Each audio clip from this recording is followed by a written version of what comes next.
Everybody was able to eat off this beef.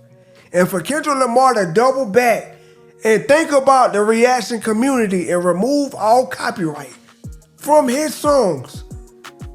Kendrick Lamar is a W-mans, bro. W-mans. And that's a big deal because it's a lot of people that, smaller channels that got a lot of views from this beef.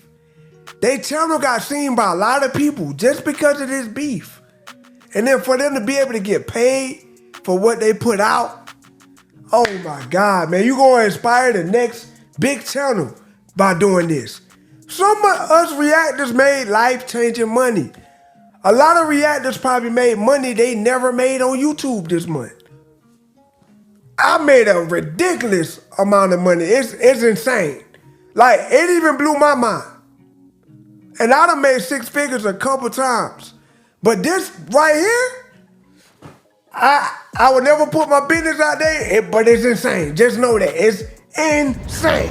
I lied to a community when you could have just kept things as is and people would have reacted to it or pushed it anyway. That was basically all of my last month's work. Oh man, so right now the reaction community on YouTube, they're going back and forth having discussion after the Kendrick Lamar and Drake beef has hit another turn.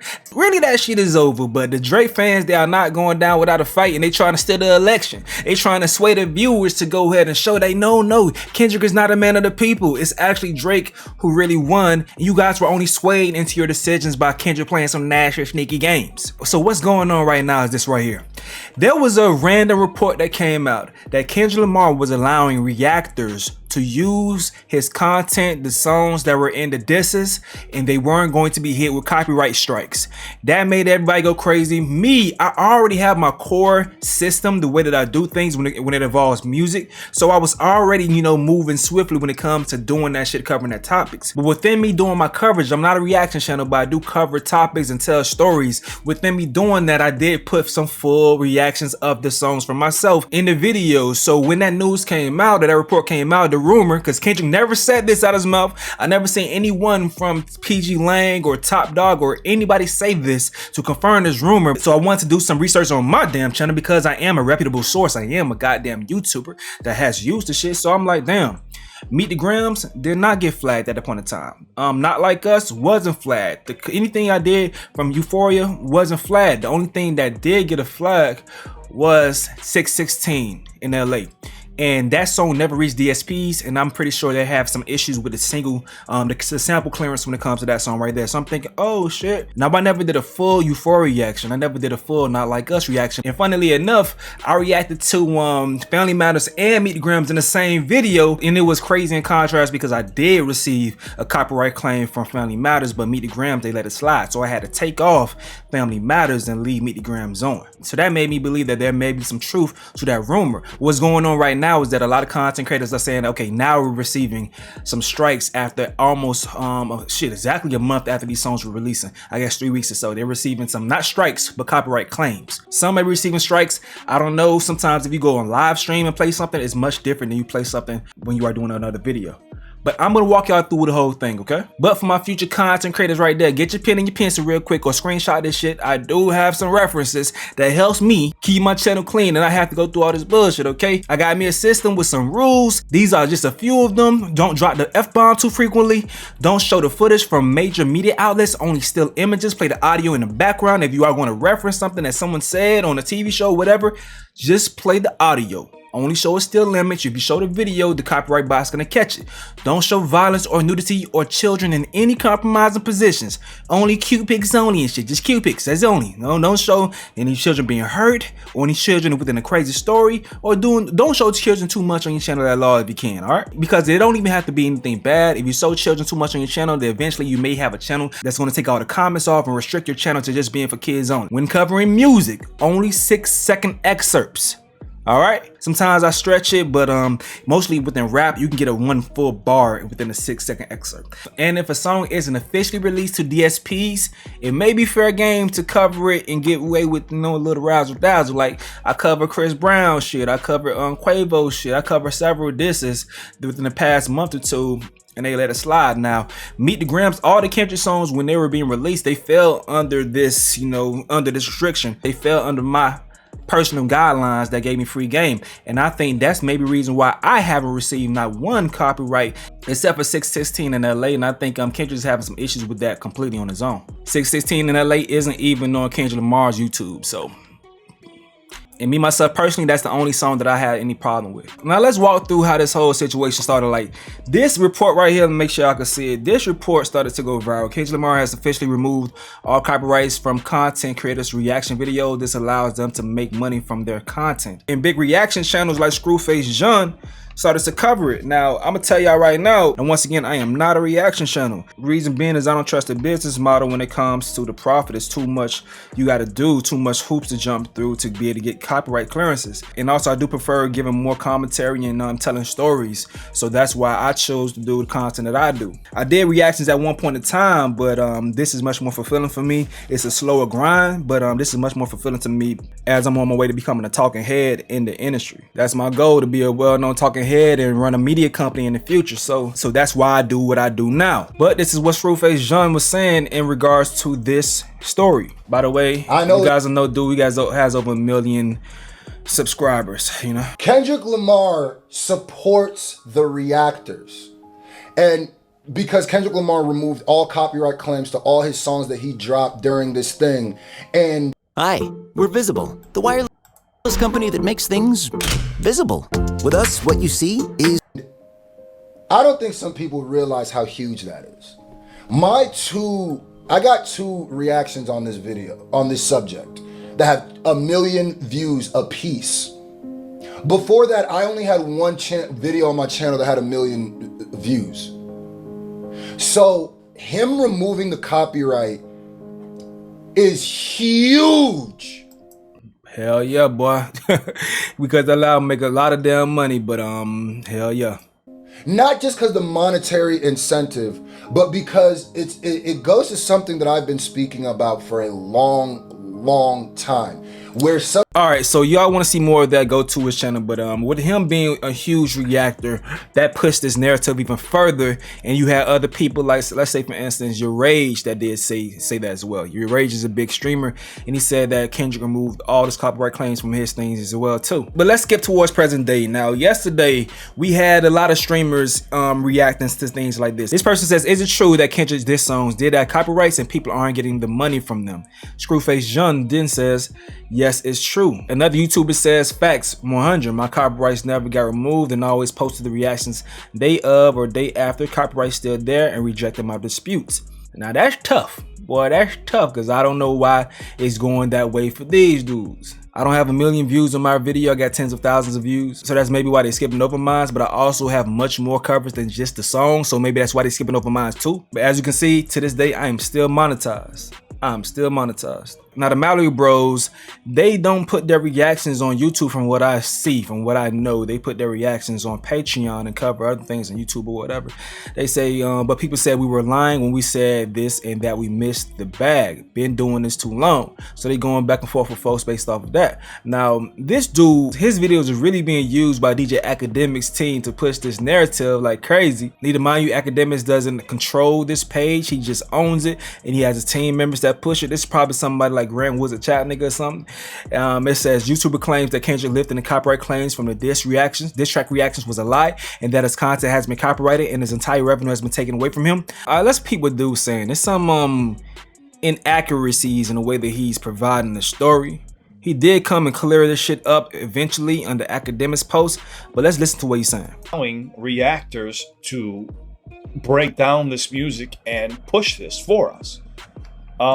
And it seems like UMG, I don't know what's going on with UMG, if they went behind the artist's back, but I wanted to make this video to say, hey, anybody who did reactions or try to promote this or was here to enjoy the battle, which I hope, is over and they can smooth things over, but all the work that you guys did is being taken away from you. So I'm just making this video so you can go out there and go take a look at all your content. And here's the thing with me, I don't care if I make revenue or I don't, but how could you lie to somebody or a group of people who are here to help promote and push artists. Some are here for a monetary grab. I totally get that, but like I was gonna react to it anyway and break it down anyway. That's not the point. It's just that I was lied to. So all the revenue that I made from these, so we had basically 12 videos altogether. That was basically all of my last month's work, was keeping up with those battles. I mean, we know with Kendrick, he was the boogeyman, dropping just a few hours after Drake dropped, or 30 minutes after Drake dropped, you know, and we had public announcements. So I have a question for UMG is, how could I lie to a community when you could have just kept things as is and people would have reacted to it or pushed it anyway? But you got more people hyped up because the artist came out and said, hey, we want this to be pushed on YouTube and other social media platforms. It's free promotion. It boosts the numbers. Kendrick Lamar and Drake never said anything about this, but the rumors were out there. People weren't getting copyrights, so we probably thought everything was all smooth and cool at some point, but nobody never said anything. Now, dude then comes on the Academic's post, or the Academic's TV post, and says that, yo, how you going to chop my shit up? I'm talking about UMG, not Kendrick. I'm also talking about other people's channels that are struggling. Don't be chopping my shit up and reposting it under false pretense. That is the defamation of character, and you're tiptoeing a lawsuit. And I feel you on that point, bro. They did try to flip it and use your words against Kendrick, but at the same damn time, let's be honest, dog. Like the Reactor Z says right here, nobody videos got strike, just auto-claim. Label released the claims for 3 weeks during the height of it to allow people to make money from it in that period before claiming it. You don't lose any revenue you generated before a claim. So anybody who made money before those claims, you're still gonna get that money. The only way that you could lose money that you've already generated on YouTube, if you get hit with this invalid traffic bug, that's a big annoying ass shit on YouTube. It's an invalid traffic bug where they saying that you are getting fake views, so they then they'll take money from that shit. Or if you get kicked out of the partner program, all the money that you generated that's in your account, you're not gonna touch that shit. Those are the only ways that I've seen people lose money that they already generated. That's how I've lost money in the past before. When I'm about 2 years ago, when I got kicked out of the program, I wasn't able to claim money that was sitting in my account until I got back in it a month after. Then I was able to go ahead and claim that bread. Or shit, I've lost tens of thousands, probably like $20,000-$30,000 off of this invalid traffic bug that they got on YouTube, bro. Use big money, big bread off that shit. Nasty ass bug, bro. YouTube, you need to fix that shit. But shout out my boy Chick Smooth. He did find this interesting excerpt from Smack from back on Fig, who is cool with Kendrick, and it helped validate the rumors that was around. Eat off of it. These rumors were fueled by Smack from back on Fig. According to him, after one of his videos got flagged on YouTube, he called K-Dot, had a conversation with him, and all of them were removed. Here's what Smack said. So boom, right after I did that, boom. Oh, so you say you got inside? No, I ain't saying no. I'm just saying. I got the inside. No, for sure. So when he did it, boom, I sent it to bro, boom. I went and reacted on it. So when I reacted on it, because this is my first YouTube channel right here, and then it's FMW, you know what I'm saying? But now I started mine, Smack TV, you feel me? I reacted to the shit, and they flagged me. What that shit say? Copywritten or something, right? So I get on the phone. Boop, boop. I was hot. So I called Dot and them, you feel me? Like, bruh, they talking about copywritten. I'm trying to get some chili. All I'm saying was, I'm the one that really, if you want to let the record reflect, I'm the one that got it where everybody can listen to that album. Yeah, you get what I'm saying? Because he truth in the detail. Oh, really? Let me take these No, where he cleared it for everybody. Now come on. Well, today looks... Alright, so you see what Smack said right there that helped reinforce those rumors.